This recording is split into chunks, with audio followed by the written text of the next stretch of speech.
अप्रैल का महीना था। रात के समय सभी गांव वाले अपने अपने घरों में बैठे थे, लेकिन कोई था जिसकी चहलकदमी जंगल में अभी भी जारी थी। रमेश, जो कि पिछले महीने ही शहर से आया था, अपनी हाथ में मोबाइल की फ्लैश ऑन किए आगे बढ़ रहा था। भला किसी पुरानी गुफा में लिखी पुरानी बातों को पढ़ने से किसी की मौत कैसे हो सकती है? ये गांव के लोग भी ना कुछ भी कहानी गढ़ देते हैं। आज तो मैं पढ़कर ही रहूंगा उस गुफा के अंदर क्या लिखा है जो गांव के लोगों ने इतनी दहशत फैला रखी है।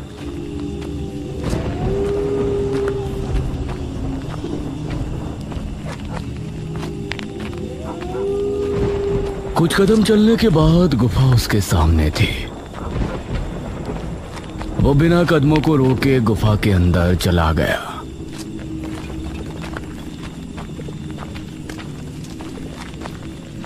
गुफा तो नॉर्मल ही लग रही है। वो बड़ी आराम से इधर उधर देखता हुआ आगे बढ़ रहा था।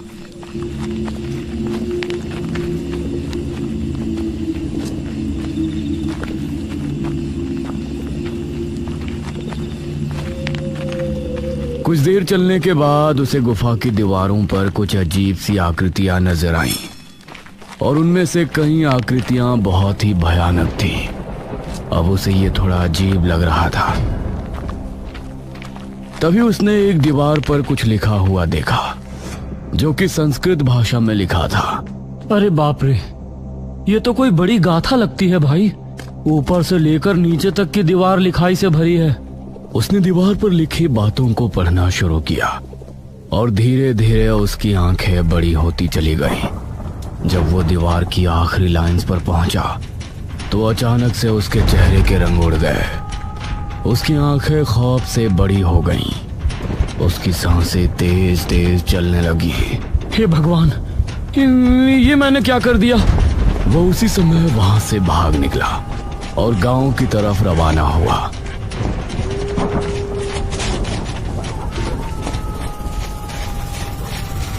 कुछ ही देर में वो गांव पहुंच गया और सीधा अपने घर में आकर रुका।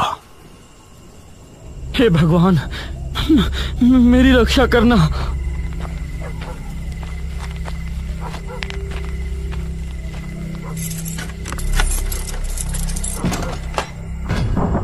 वो बेड पर पहुंचा और चादर में घुस गया। उसे बहुत तेज बुखार भी आ गया था। शरीर में अजीब सी कपकपी बंधी थी। तभी उसे उसके दरवाजे के खुलने की आवाज आई। वो डर गया और उसने अपने चेहरे से हल्की सी चादर हटाई तो उसके सामने एक बहुत ही भयानक असुर खड़ा हुआ था। उसे देखकर उसकी आंखों में खौफ उतर आया।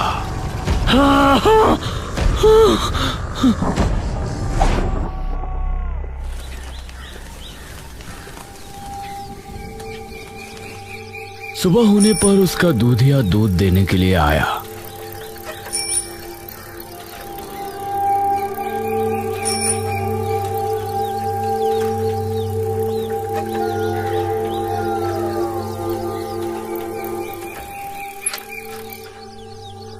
अरे रमेश बाबू, दूध ले लीजिए, कहाँ छिपे बैठे हैं?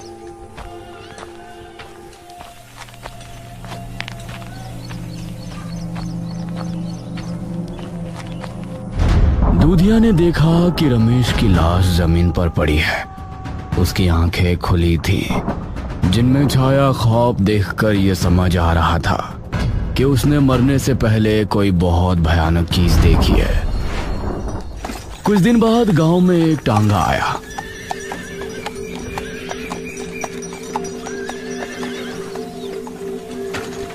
उसके अंदर से मनोज नाम का एक आदमी उतरा। टांगे वाले ने उसके 2 बड़े बड़े बैग भी टांगे से उतारे। शुक्रिया भाई। तभी मुखिया भी अपने एक आदमी के साथ वहां आया।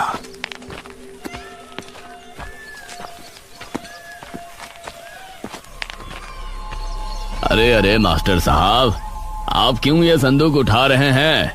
ये काम करने के लिए तो हमारे आदमी है ना। अब मुखिया जी नमस्ते। लगता है आपने मुझे पहचान लिया। हाँ हाँ, मेरी बाबू से बात हुई थी। हम इस बात से बहुत खुश हैं कि आप हमारे गांव के अशिक्षित लोगों को शिक्षा देने के इरादे से आए हैं। मुखिया जी, मुझे एक घर रहने के लिए मिला है, क्या आप मुझे वहां तक छुड़वा देंगे? हाँ हाँ, मैं ही आपको छोड़ने चलता हूँ।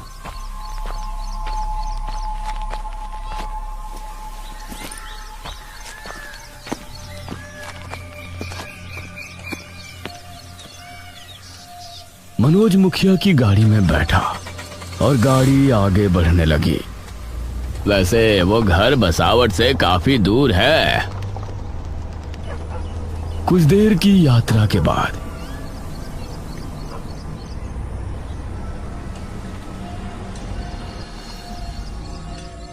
ये उस एक घर पर पहुंचे। एक पुराना सा घर, उसके ठीक पीछे ही नदी बह रही थी और आसपास जंगल था। अरे वाह, ये तो काफी अच्छा है, मुझे ऐसा ही घर चाहिए था।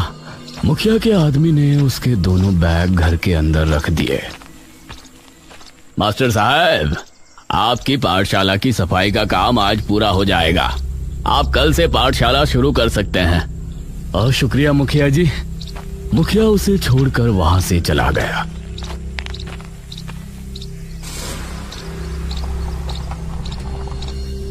मनोज ने अपने बैग्स को कमरों में रख दिया।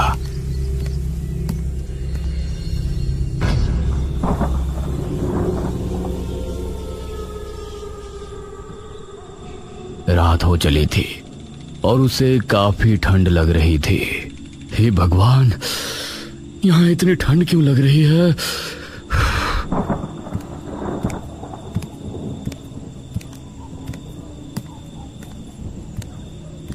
उसने दूसरे कमरे में जाकर देखा तो वहां अंगीठी और कुछ लकड़ियां रखी थीं।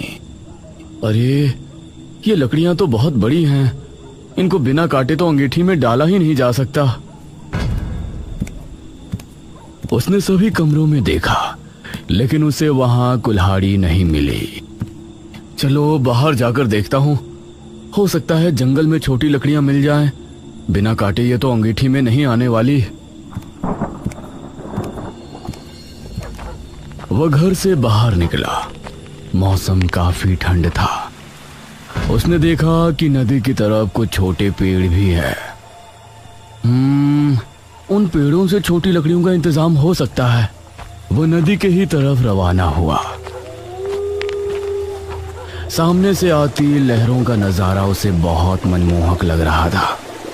वो लकड़ियों को भूल गया और नदी के किनारे की तरफ उसके कदम चल पड़े। एक लहर आई और उसने आंखें बंद कर उसको महसूस किया।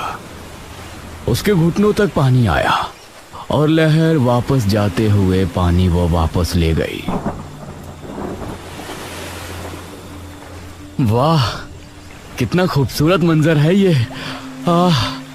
तभी उसे उसके पैर के पास कुछ महसूस हुआ। उसने देखा कि मिट्टी में कुछ है।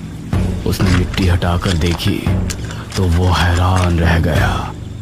उसके पैरों में एक कुल्हाड़ी पड़ी थी। अरे भाई, ये क्या? कुल्हाड़ी?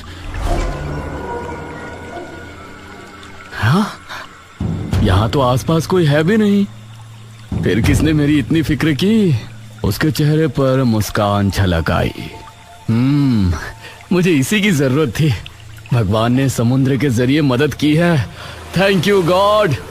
उसने कुल्हाड़ी उठाई और वापस घर में पहुंचा। कुल्हाड़ी की मदद से उसने लकड़ियां काटी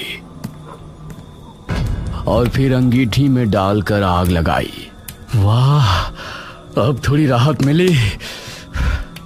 उसने अंगीठी पलंग के पास रखी और फिर सुकून की नींद सो गया।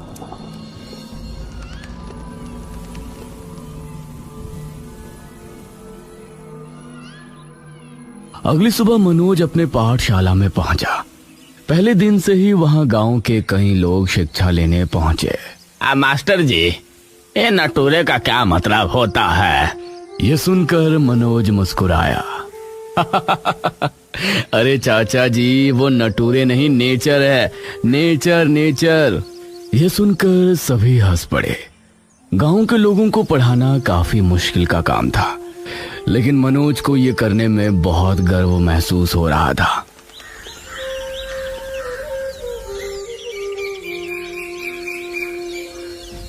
दोपहर होने पर मनोज पाठशाला को ताला लगाया और फिर मुखिया उसे गांव घुमाने जगह जगह ले गया।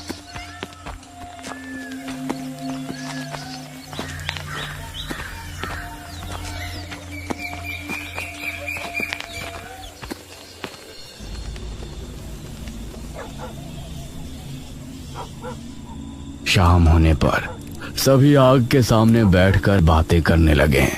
मुखिया जी, जब से यहाँ आया हूँ गांव की गुफा के बारे में कुछ न कुछ अलग बात सुनी है। उस गुफा की असली कहानी क्या है? अरे वो गुफा बहुत ही विचित्र है।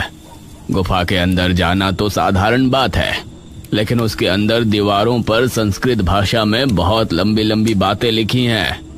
अब वो कोई कहानी है या कुछ और है ये नहीं पता, लेकिन जिसने भी उन दीवारों पर लिखी पंक्तियों को पढ़ा है उसकी रहस्यमयी तरह से 3 दिन के अंदर मौत हो जाती है। हे भगवान, ये तो बहुत अजीब बात है मुखिया जी। शुक्र है मुझे संस्कृत पढ़ना नहीं आता। मनोज को इस बात पर भरोसा नहीं था, क्योंकि वो एक पढ़ा लिखा व्यक्ति था। अब चलिए मुखिया जी, अब आपसे कल मिलता हूँ।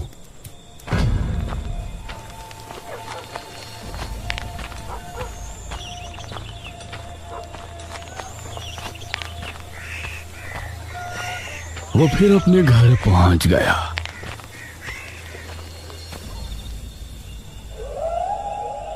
लेकिन बिरजू अभी भी गुफा के बारे में ही सोच रहा था। उसके कदम उसे गुफा के पास खींच ले गए। मैंने झूठ बोला था कि मुझे संस्कृत नहीं आती। अब तो मेरी उन पंक्तियों को पढ़ने की जिज्ञासा और बढ़ गई है। भला दीवारों पर लिखी बातों को पढ़ने से कोई मर सकता है? वो गुफा के अंदर चला गया। कमाल है, जितनी अंदर जा रहा हूँ रोशनी उतनी ही बढ़ती जा रही है, लेकिन समझ नहीं आ रहा रोशनी आ कहां से रही है। वो एक दीवार के सामने जाकर रुका और उस पर लिखी संस्कृत की लाइन पढ़ने लगा। भारत 1026वीं ईस्वी में रतनगढ़ के राजा अमर सिंह का राज था। उनके राज्य में प्रजा बहुत खुश थे और उनका तेज दूर दूर तक फैला था। लेकिन एक दिन अचानक उसने काफी देर तक दीवार पर लिखी कहानी को पढ़ा और नीचे आते आते उसके चेहरे की रंगत उड़ गई। सर्दी में भी उसके माथे पर पसीने आ गए थे। तभी उसे एक भयानक हंसी सुनाई दी। उसकी हालत खराब हो गई और वो जल्दी से गुफा से बाहर भागा। वो गांव की तरफ निकल गया और कुएं पर जाकर रुका।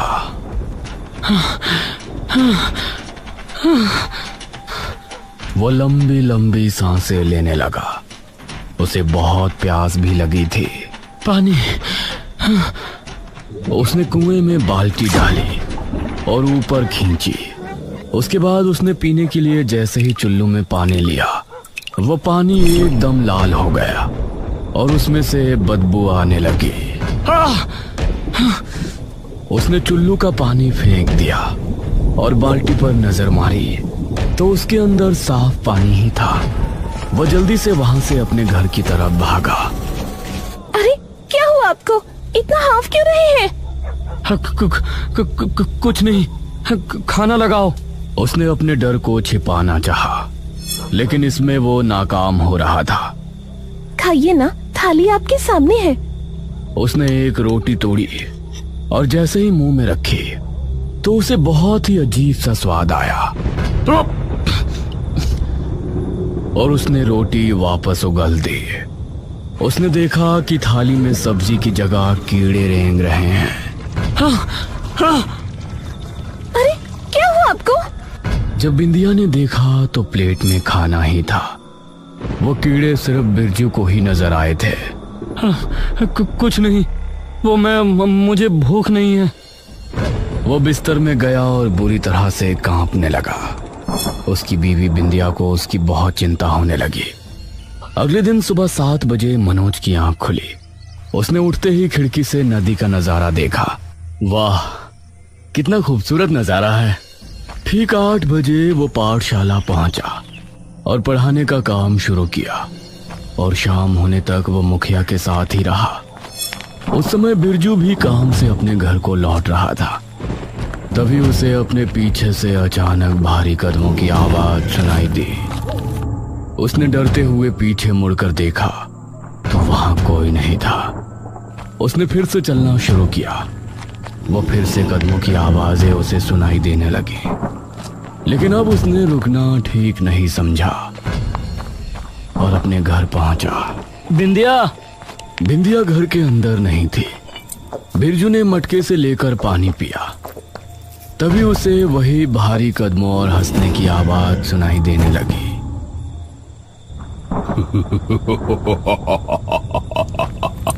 उसने देखा कि ये आवाज उसे स्नान गृह से आ रही थी। वो धीरे धीरे उसकी तरफ बढ़ने लगा। बिंदिया, क्या तुम हो? तभी दरवाजा हल्के से खुला और एक भयानक हाथ दरवाजे पर आया। उसे देखकर वो डर गया और उसने अपने कदमों को पीछे लिया। तभी घर की सारी लाइट बंद हो गई और उसे अंधेरे में 2 लाल चमकती आंखें दिखाई दी। उसकी चीख सुनकर आसपास मौजूद सभी लोग उसके घर की तरफ भागे। बिंदिया भी पड़ोस के ही घर में थी। वो भी वहां से निकलकर भागी। वहां जाने पर बिरजू की लाश पड़ी मिली। उसकी गर्दन पूरी पीछे तक घूमी हुई थी।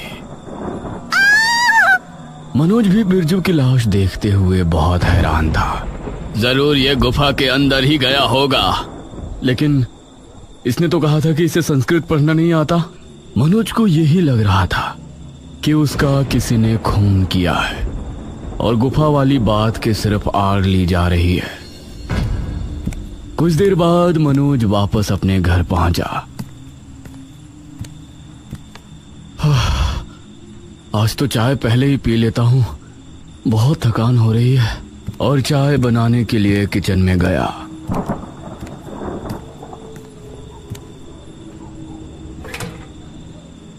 तो पतीला खाली था। अरे यार, दूध वाला तो सुबह आएगा, अब चाय कहाँ से पीऊंगा। तभी उसने किचन की खिड़की से देखा कि नदी के किनारे एक गाय खड़ी है। Oh my God! वह घर से बाहर नदी किनारे पहुंचा तो गाय अभी भी वहां खड़ी थी। कल रात जब मुझे कुल्हाड़ी की जरूरत थी तो कुल्हाड़ी नदी के किनारे आ गई, और जब अब मुझे दूध की जरूरत थी तो गाय आ गई। ये क्या हो रहा है? उसके मन में असमंजस ने जन्म ले लिया था कि नदी किनारे उसे कौन मदद भेज रहा है। और दूसरी बात ये थी कि गुफा के बारे में गांव के लोग जो फैला रहे हैं, क्या वो सच है? ना जाने क्यों वो उसी समय गुफा की तरफ निकल गया। गुफा के अंदर पहुंचकर उसने दीवार पर लिखी बातों को पढ़ना शुरू किया, क्योंकि उसको संस्कृत आती थी। भारत 1026वीं ईस्वी में रतनगढ़ में राजा अमर सिंह का राज था। उनके राज्य में प्रजा बहुत खुश थी और उनका तेज दूर दूर तक फैला था। लेकिन एक दिन अचानक, महाराज, बहुत बुरी खबर है। राज्य में हाहाकार मचा हुआ है। आम जन की मृत्यु हो रही है। लोगों का कहना है कि रात के समय कोई दानव आता है, उनकी जान लेकर चला जाता है। उसे देखने वाले कुछ ही लोग जिंदा हैं और अब तक उसने कई लोगों की जानें ली हैं। अगर वो कोई दानव है तो शीघ्र ही तांत्रिक तारानाथ को बुलाया जाए। अब वही है जो हमें उस दानव से युद्ध करने का तरीका बता सकते हैं। तांत्रिक तारानाथ को बुलाया गया। महाराज, कोई भी दानव भला क्यों हमारे ही राज्य में आकर हाहाकार मचाएगा?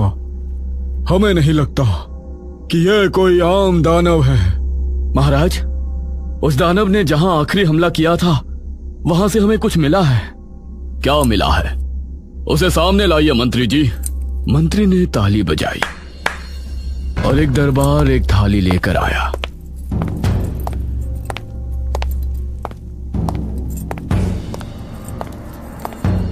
मंत्री ने उस थाली से कपड़ा हटाया तो उसके अंदर कोई नुकीली चीज थी। उसे देखते ही तारानाथ के माथे पर लकीरें उभर आईं। क्या हुआ बाबा? तारानाथ ने अपने झोले से कुछ चावल निकाले और उन पर कोई मंत्र पढ़कर उस नुकीली चीज पर डाले। उसके संपर्क में आते ही चावल जलकर राख हो गए। हे भगवान! महाराज, वो कोई दानव नहीं बल्कि असुर है। यह उसी असुर का नाखून है। असुर? हाँ, आपके पड़ोसी दुश्मन राज्य ने हमारे राज्य को खत्म करने के लिए इस असुर को आवाहन करके यहाँ भेजा है। तांत्रिक तारानाथ, अब हम इस असुर को कैसे वध कर सकते हैं? ये कोई आम दानव नहीं, असुर है महाराज। हमारी मृत्यु ही इस असुर का अंत है। यह सुनकर सभी हैरान रह गए। हमें एक महायज्ञ करना होगा और अपने शरीर को त्याग करना होगा। हमारी हड्डियों के बने वज्र से ही उसकी मृत्यु संभव है। बाबा, क्या और रास्ता नहीं है? नहीं महाराज, हमें हमारी मृत्यु का कोई दुख नहीं है। आपकी रक्षा करते हुए हमारी मृत्यु हो जाए तो इससे अच्छी मृत्यु और क्या होगी। तारानाथ एक गुफा में जाकर यज्ञ में बैठे और 2 दिनों के बाद जब महाराज अमर वहां पहुंचे तो वहां तारानाथ नहीं थे। उनकी हड्डियों का एक वज्र रखा हुआ था। आपका बलिदान सदैव अमर रहेगा।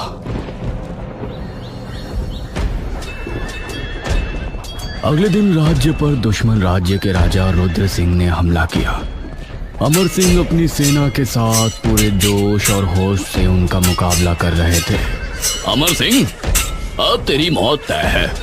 अब मैं तुझे मारने के लिए असुर का आवाहन करता हूँ। उसने आंखें बंद की और असुर का आवाहन किया। तभी वहां एक भयानक असुर आ पहुंचा। उसे देखकर सभी खौफ में आ गए थे, लेकिन राजा अमर सिंह ने तारानाथ की हड्डियों का बना वज्र निकाला, जिसे देखकर असुर के चेहरे की हंसी उड़ गई। ये क्या?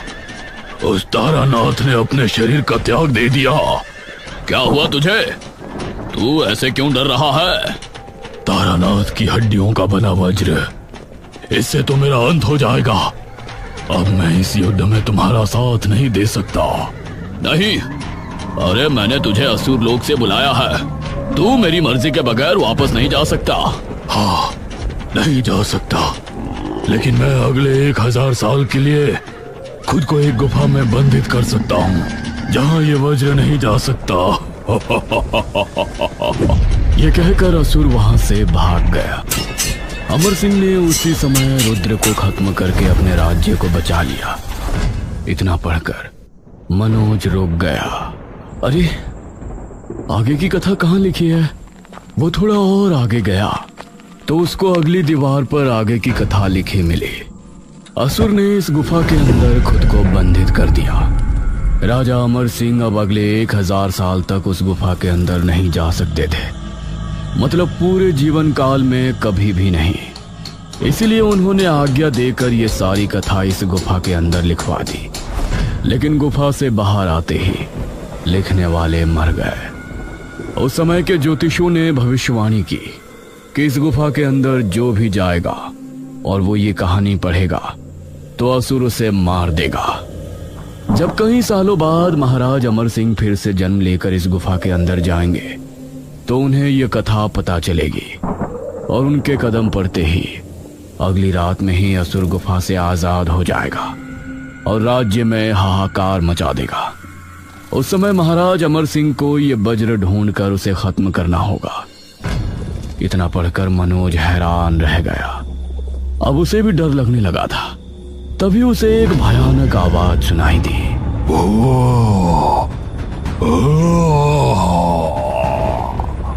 यह आवाज सुनकर मनोज बुरी तरह से डर गया और वहां से भाग निकला। उसे अपने पीछे किसी के आने का अंदेशा हो रहा था। वो बिना पीछे देखे भागता रहा और सीधा अपने घर आकर उसने सांस ली। हे भगवान, मेरी रक्षा करना। मनोज बहुत डरा हुआ था। अब वो उस नदी के बारे में सोचना भी भूल गया था। उसी रात गांव का एक लड़का रौनक छत पर सो रहा था। तभी उसे भयानक सांसों की आवाज आने लगी। उसने उठकर जैसे ही देखा तो उसके सामने एक बहुत ही भयानक असुर खड़ा हुआ था। असुर की पकड़ से वो खुद को छुड़ा ना सका। अगले ही पल चारों ओर सन्नाटा छा गया।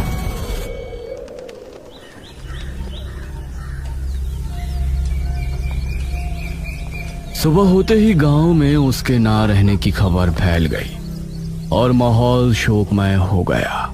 ये रौनक कैसे मारा गया? ये तो गुफा के अंदर गया भी नहीं था। मुखिया जी, ये तो बहुत बुरा हुआ। गुफा में तो मैं गया था, फिर ये क्यों मारा गया? धीरे धीरे 3 दिन गुजर गए। असुर ने इन दिनों में कई नौजवान लड़कों को गायब कर दिया। अब मुझे कोई नहीं मार सकता, मैं आजाद हो चुका हूँ। गांव में एक सभा बैठाई गई। पहले तो सिर्फ गुफा में जाने वाला इंसान ही मारा जाता था, लेकिन अब तो बिना गुफा में जाए जो भी लड़का 18 वर्ष हो रहा है उसी का अंत हो रहा है। इसे कैसे रोके मुखिया जी? मनोज मन ही मन अपने बारे में सोच रहा था। मैं गुफा में गया था, मुझे तो कुछ भी नजर नहीं आया, ना ही मेरे साथ कुछ हो रहा है। 3 दिन के बाद भी मैं जिंदा कैसे हूं?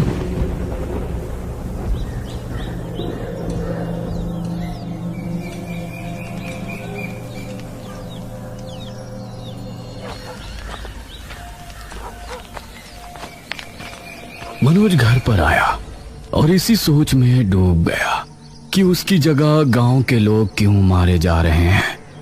तभी उसकी नजर नदी पर पड़ी। वो बिना कुछ सोचे नदी किनारे गया। तुमने मेरी 2 बार मदद की है, अगर ये कोई इत्तेफाक नहीं है तो मेरी मदद करो। मुझे बताओ कि तुम कौन हो और क्या ताल्लुक है मेरा इस नदी से और गांव में हो रहे खूनों से। तभी उसने देखा कि लहरों के साथ कुछ उसके करीब आ रहा है। वो उसे देखता रहा और पास आने पर पता चला कि वो एक बोट थी जिसमें कोई नहीं था। ये क्या? इसमें तो कोई है ही नहीं, फिर ये यहाँ कैसे पहुंची? मनोज ने उस बोट में बैठ गया। उसके बाद वो अपने आप रवाना हो गई। मनोज को डर भी लग रहा था और हैरानी भी हो रही थी, कहीं उसकी मौत को अलग तरह से तय तो नहीं किया गया।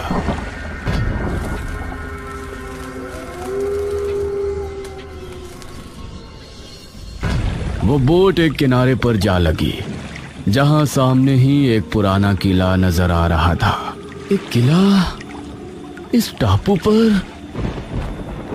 मनोज बोट से उतर किले के अंदर गया। वहां दीवारों पर मशालें जली हुई थी।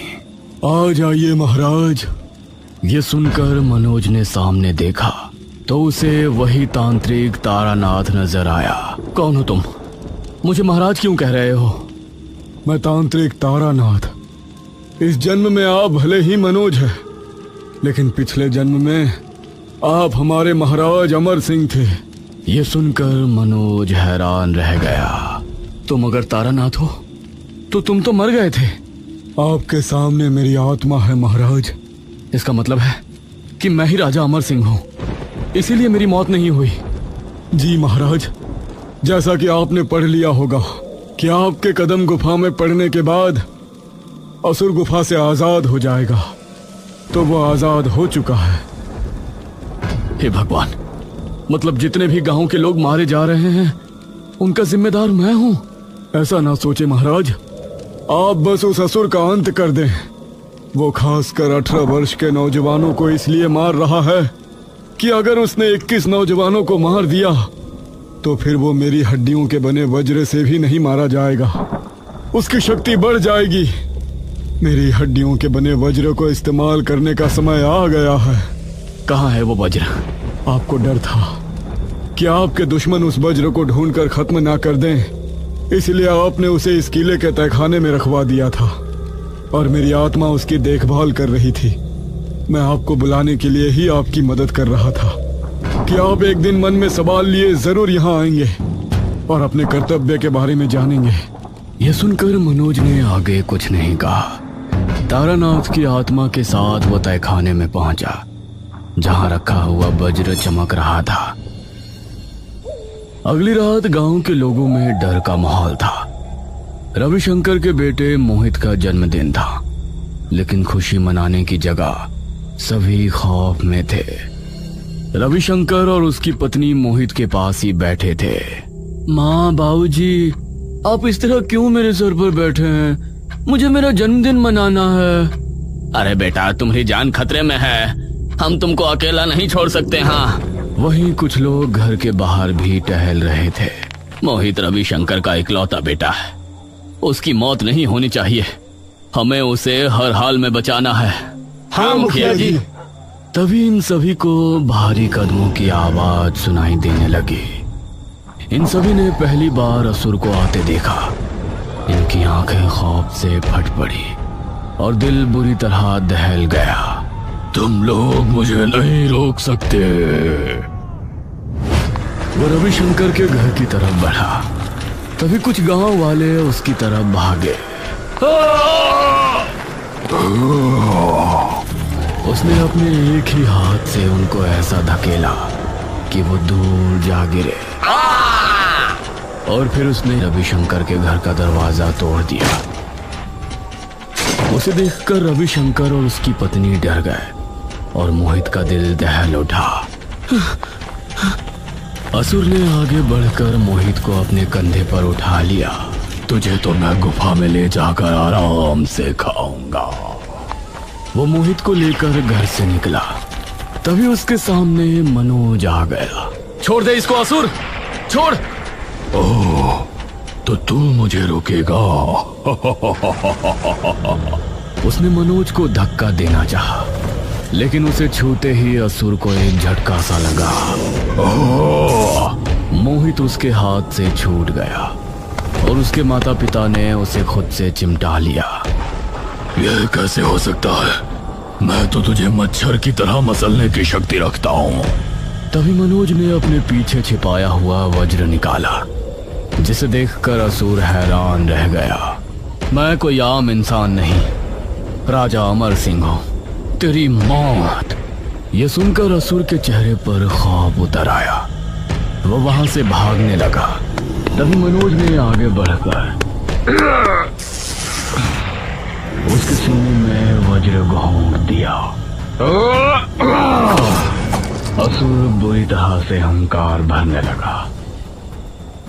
सभी गांव के लोग वहां इकट्ठे हो गए।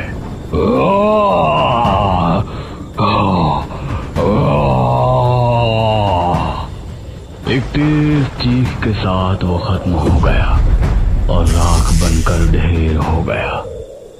मास्टर साहब, आप ही हमारे पूर्व काल महाराज थे।